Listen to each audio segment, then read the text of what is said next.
Pat Rice is almost 80. How he lives is sad. At nearly 80 years old, Pat Rice lives quietly away from the spotlight, battling health issues that have kept him largely out of public view. The man who gave 44 years of his life to Arsenal Football Club now watches from the sidelines as the world moves on. But this isn't really a sad story. It's the story of a true Arsenal legend whose quiet dedication changed everything. Patrick James Rice was born in Belfast on March 17, 1949. His family moved to London when he was young, and he attended Gifford Street Primary School. His early life was tied to Arsenal's spiritual home. He worked at a greengrocer's shop on Gillespie Road, the very street where Highbury Stadium stood. This deep connection to the local community shaped everything that followed. At just 14 years old, Rice signed for Arsenal as an apprentice in 1964. He dedicated all his spare time to developing his fitness and football skills, driven by a dream of playing for the club. This wasn't just a career choice, but an immersion into Arsenal's community and culture from a very young age. Rice made his first team debut in a League Cup match against Burnley on December 5, 1967. Arsenal won 2-1, but success didn't come immediately. He was a bit-part player in his first 3 seasons, making only 16 appearances and even missing out on Arsenal's 1970 Intercities Fairs Cup win. His breakthrough came in the 1970-71 season when Peter Story's switch to central midfield opened up the right-back position. Rice seized his chance. That first full season as a regular player brought incredible success. Arsenal achieved their first league and FA Cup double in 1970-71, with Rice as a near ever-present figure in the side. He remained the first-choice right-back for the club, playing in the 1972 FA Cup final and becoming a regular, injury-free presence for multiple seasons. What Rice lacked in natural talent, he made up for with incredible work ethic. Former teammates consistently described him as tremendously hard-working. Eddie Kelly said Pat was the hardest working pro he had ever seen. Rice famously arrived 45 minutes early for training to do laps and practice with the ball. He even kicked it against a wall to improve his technique, using early rejections as motivation and transforming setbacks into fuel for improvement. Bob Wilson frequently held up Pat Rice as an example to young players, demonstrating what attitude and application could achieve. Sammy Nelson noted Rice's very enthusiastic nature and intense desire to succeed, which drove him to dedicate afternoons to extra training sessions. This personal journey from being less naturally gifted to becoming a double-winning captain became a powerful blueprint that wasn't just personal but became a core part of the Arsenal way. In 1977, Rice was appointed club captain, a role he held with notable authority and distinction. His leadership wasn't just titular but instrumental in guiding the team through difficult periods. During the mid-70s, when Arsenal faced relegation threats, Rice's strong, unifying presence could rally the squad and instill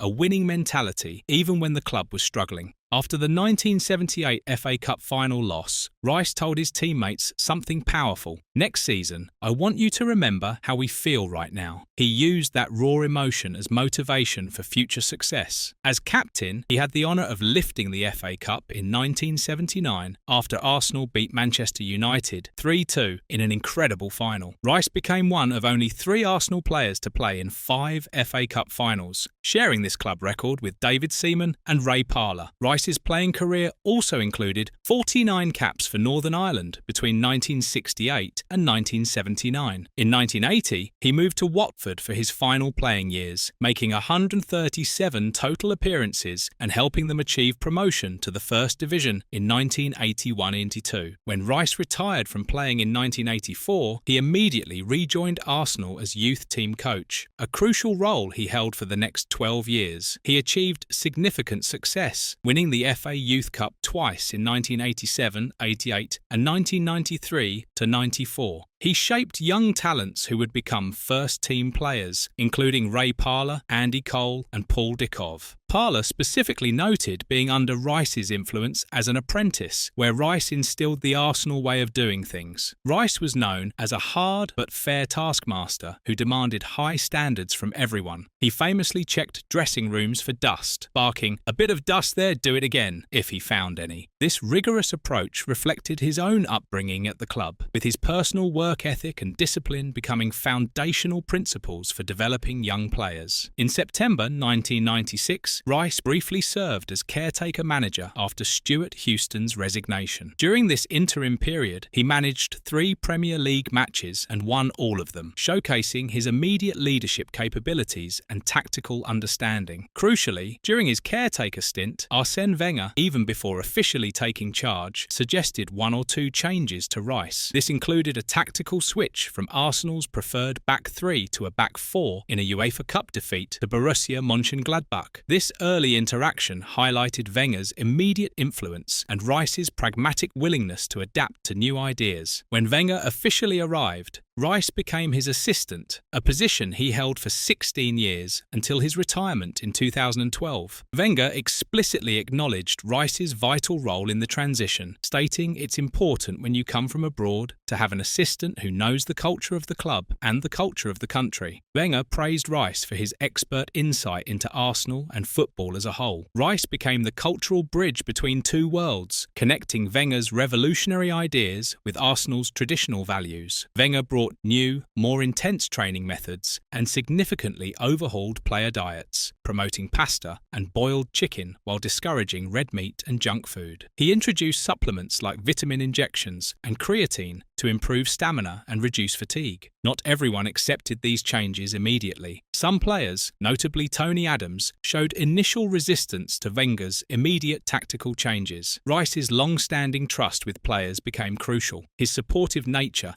helped navigate this internal resistance. He told Adams, "Do what you need to do, Skip," during his recovery period, showing Rice's ability to maintain player relationships while supporting new methods. Rice wasn't just present during Wenger's revolution, but was an active operational architect. He translated Wenger's abstract, often foreign ideas into concrete daily practices. His deep-seated trust with key players was essential, because without this trust, radical changes might have been met with outright rebellion. Rice enabled the revitalisation of Arsenal and English football. As assistant manager, Rice helped Arsenal achieve remarkable success. The club won 7 major honours during Wenger's tenure, including Premier League and FA Cup doubles in 1997-98 and 2001-02, plus the historic Invincibles' unbeaten Premier League season in 2003-04. Rice holds a unique distinction with Bob Wilson, as they both took part in all 3 of Arsenal's doubles as either player or coach, spanning 1970-71, 1997-98 and 2001-02. Rice was widely seen as a crucial conduit between the manager and the dressing room, with his main focus always being the team's welfare. He was renowned for his direct and truthful communication. Even when his feedback was scathing, he always delivered it to their face and was willing to apologise if wrong. This fostered an environment of honesty and accountability within the squad. Tony Adams described Rice as, "What a leader, what a player, what a man," indicating the immense respect he commanded from players. This respect was earned through his own distinguished playing career and consistent conduct. Rice served as Arsenal's internal compass and enforcer of high standards. Rice spent 44 years with Arsenal, from his apprenticeship in 1964 to his retirement as assistant manager in 2012, with only a brief playing stint at Watford interrupting this service. This continuous commitment highlights extraordinary loyalty rarely seen in modern football. Upon Rice's retirement, Wenger paid a heartfelt tribute, saying Pat is a true Arsenal legend who has committed almost his whole life to Arsenal Football Club. Rice's remarkable contribution was formally recognised when he was awarded an MBE in 2013. Even after his official retirement, Rice remained involved with Arsenal, participating in Emirates stadium tours, helping with banner redesigns and continuing scouting on a part-time basis. This demonstrates his enduring connection and passion for the club. Today, Pat Rice may live quietly away from the spotlight, his health battles keeping him largely out of public view. But his story isn't sad. From humble beginnings near Highbury to becoming a double-winning player and captain, then a dedicated youth coach, and finally Wenger's trusted silent partner, Rice consistently served as the club's bedrock. He was the vital cultural bridge who translated Wenger's revolutionary ideas into traditional English football language. Pat Rice is more than a legend. He is the enduring spirit of Arsenal, a true Arsenal man whose legacy continues to inspire and define the club's identity.